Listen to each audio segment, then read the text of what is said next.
100နဲ့100နဲ့ဘာကွာလဲဆိုတော့ article ပါတာမပါတာကွာတော့ပေါ့စတာပါ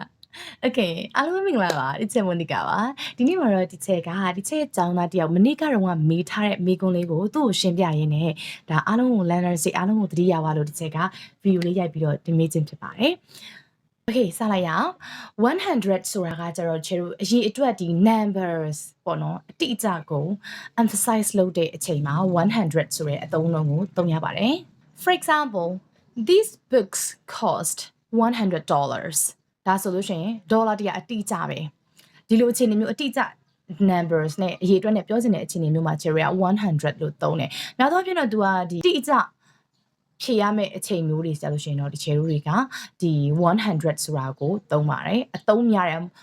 most common ဖြစ်တယ်ပေါ့နော်။ 100ကိုကျတော့ cherry က unspecific amount or simple quantities တွေမှာသုံးပါတယ်။ဥပမာဒီလိုငါနဲ့ကိုပြောဒီစကားကိုငါနဲ့ကိုပြောနေအချိန်100လောက်ရှိပြီလေဒါဆိုရင်အချိန်100အတိအကျတော့မဟုတ်ဘူးကွယ်ဟုတ်တယ်မလားဒါပေမဲ့ဒီလိုမျိုးအဲ့လိုမျိုးတင်စားပြီးပြောတဲ့အခါမျိုးတို့အရန်ကိုအတိအကျမသိဘဲနဲ့ဥပမာကောင်းကင်မှာကြည်လိုက်ရင်ငှက်တွေပြန်နေရအကောင့်100လောက်ရှိတယ်တိကျသွားကြည့်ထားလားမြည်ထားဒါပေမဲ့ဒီလိုအခြေအနေမျိုးတွေမှာဆိုရှင်ကျွန်တော်100နဲ့သုံးပါတယ် For example I've told you 100 times ငါနဲ့ကိုပြောနေအချိန်100လောက်ရှိနေပြီငါနဲ့ကိုအချိန်100လောက်ပြောခဲ့တာပဲဒါမျိုးလေးဆိုလို့ရှိရင် cherry က100နဲ့သုံးပါတယ်သူကတော့